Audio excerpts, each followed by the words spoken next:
აუცილებლად უნდა მოხდეს ელჩის დაბარება და უნდა დაისვას კონკრეტული კითხვები. რა თქმა უნდა, ამისათვის ელჩის დაბარება არის მიზანსაწვდომი. ქართული ოცნებისთვის დილა ევროკავშირის ელჩზე შეტევით დაიწყო. პოლიტიკური ცეცხლი პირველმა კახა კალაძემ გახსნა და საგარეო საქმეთა სამინისტროს დავალება მისცა.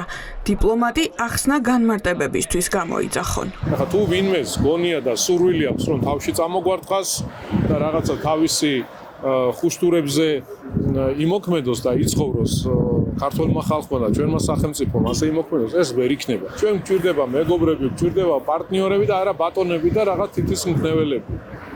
თითი დაუქნიონ, ვისთვისაც აქამდე დაუქნევიათ, სადაც გაზდით ეს ჩვენთან არ გამოვა. კალაძის დირექტივა მალევე კობახიძემაც გაამყარა. ქართული ოცნება დიპლომატიურ დემარშს ითხოვს. საგარეო საქმეთა სამინისტრო კი ჯერ დუმს. ჩვენი ინფორმაციით პავალ ჰერჩინსკი საქართველოში ხვალ ჩამოვა და მისი დაბრუნების შემდეგ გახდება ცნობილი მიმართავს თუ არა დიპლომატიური პროტესტის მძიმე ფორმას. მაკა ბოჭორიშვილის უწყება. მანამდე კი საქართველოში მომავალ დიპლომატს თბილისში ლანძღვის კასკადს ახვედრებენ. ევროკავშირის ელჩი ქართულ ხალხს ემუქრება სამოქალაქო ომით და გაღარიბებით, ეს უბრალოდ წარმოუდგენელია. ადონი ელჩი არის სამწუხაროდ ტრაიკულ მდგომარეობაში, როდესაც მას უწევს ასეთი მუქარებით გამოსვლა ქართული ხალხის წინააღმდეგ. როგორ მიყავს ქვეყანა აქამდე სამოქალაქო ომი? ერთხელ ხო სადა, ორჯერ ხო სადა, ხუთჯერ ხო სადა. დიპლომატზე თავდასხმას არც საპარლამენტო გუნდი ჩამორჩა. შეტევის ავანგარდში შალვა პაპუაშვილი იყო. მართალია ბატონ ჰერჩინსკისთვის ქართველი ხალხის წარსული ბნელი იყო, თუმცა თუ ჩვენს ისტორიაში რამე მართლაც იყო ბნელი, ეს იყო უცხო ძალების გამუდმებული მცდელობა, ჩახუტებით გავენადგურებინეთ. ასე იყო უწინ, ასეა დღესაც. გამიჩნდა ეჭვი, რომ შემდეგი ფაზა არის, რომ წყელვაზე გადავიდეს. იმიტომ რომ აქამდე იყო დასანქცირებით შანტაჟი ევროკავშირისგან, ახლა მუქარა რომ თურმე ომში გაჭირვებაში და სიღარიბეში დაუბრუნდებით და შემდგომი ფაზა აშკარად არის წყევლა. ნახოთ რითი გაგრძელდება ეს ყველაფერი. რა თქვა რეალურად პავალ ჰერჩინსკიმ? დიპლომატი ბრიუსელში საქართველოს შესახებ ფოტო გამოფენას დაესწრო, სადაც ქართული ოცნების არჩეულ პოლიტიკაზე ილაპარაკა. ელჩმა ქვეყანაში მოვლენების განვითარების ორი შესაძლო სცენარი დაინახა. საქართველოს მომავალი ჯერ კიდევ არ არის დაწერილი, თუმცა ის რაც მომავალ კვირებსა და თვეებში გადაწყდება, განსაზღვრავს ეკუთვნის თუ არა საქართველოს დემოკრატიაზე, კანონის უზენაესობასა და ადამიანის უფლებებზე დაფუძნებულ ევროპულ ოჯახს, თუ საქართველოს სამწუხაროდ თავის ბნელ წარსულს დაუბრუნდება. ხელისუფლებამ აირჩია ალტერნატიული ავტორიტარიზმის მოდელი. ის საქართველოს ევროკავშირს აშორებს.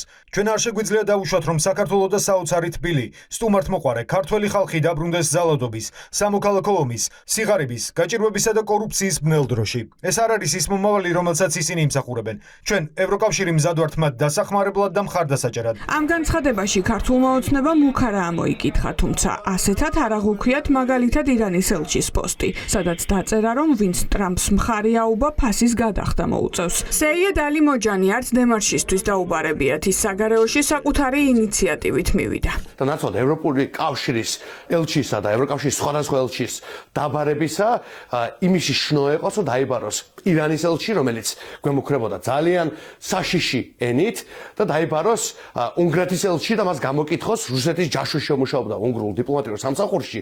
აი როგორ მოხდა, რომ 4 წლის განმავლობაში აქ იყო და ჩვენთვის არაფერი არ არის ცნობილი ამ დროის განმავლობაში ასევე მსტავრობდა თუ არა რუსეთის ინტერესების სასარგებლოდ. ლაპარაკია იმ ორ ალტერნატივაზე, რომელიც ამ ქვეყანას აქვს და ეს ალტერნატივები გვაქვს ჩვენ დიდი ხანია. ჩვენ ანუ იქნებით პოსტსაბჭოთა რუსეთის უკანა ეზო, ანუ იქნებით ევროპული სივრცის ნაწილი. ტრაგედია არის ის, რომ ამის უკვე შევეჩიოთ ამ რიტორიკას ხელისუფლებისგან. მე შეგახსენებთ, რომ ცოტა ხნის წინ ბრიტანეთის ელჩი იყო დაბარებული იყო, არ ვიცი, რამდენიმე ევროპული ქვეყნის ელჩი, ამჯერად ხდება ევროკავშირის. საერთოდ ეს რიტორიკა, იგივე გერმანიის ელჩის მისამართით და ამ შემთხვევაში ჰერჩინსკის მისამართით, ერთადერთ რამეზე მიანიშნებს, რა ქართული ოცნება კონფლიქტშია დასავლეთთან. რა შეიძლება ველოდოთ ახლა ევროკავშირისგან? ამ დრომდე ქართული ოცნების წევრების პერსონალურ სანქცირებაზე ერთიანი გადაწყვეტილების მიღება ვიქტორ ორბანის ვეტოს გამო ვერ ხერხდებოდა. მისი ძალაუფლებიდან ჩამოშორება კი შესაძლებლობების ახალ ფანჯარას აჩენს. საგარეო საქმეთა მინისტრების შეკრებაზე უკვე დაანონსდა, რომ როგორც კი უნგრეთის და ბულგარეთის ახალი მთავრობები მოლაპარაკების მაგიდას მიუსხდებიან, სანქციების საკითხი დღის წესრიგში ისევ დაბრუნდება. ეხლა ისინი კარგად იაზრებენ, რომ უახლოეს მომავალში დიდი ალბათობით არსებობს იმის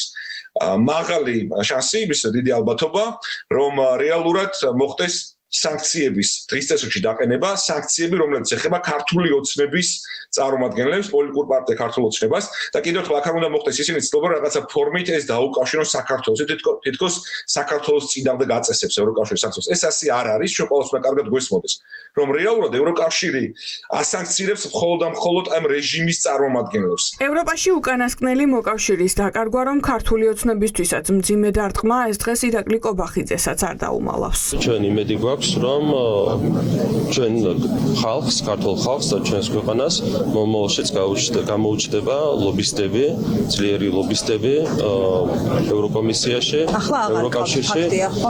მარტო უნგრეთი არ იყო ჯერ ერთი, მარტო უნგრეთი არ იყო ჩვენი მხარდაჭერი, სხვაებიც გვიჭერდნენ მხარს. ამ დრომდე კანდიდატის სტატუსის მქონე არც ერთ ქვეყანაში ევროკავშირის ელჩი ოფიციალურად არსად დაუბარებიათ, რადგან დიპლომატის გამოძახება პოლიტიკური დაძაბულობის გაღრმავებას ნიშნავს. მომდევნო დღეებში გაირკვევა, აირჩევს თუ არა ამ გზას ქართული ოცნება და წავა თუ არა კიდევ უფრო დიდ კონფრონტაციაზე ივანიშვილის პარტია ევროპის გაერთიანებასთან.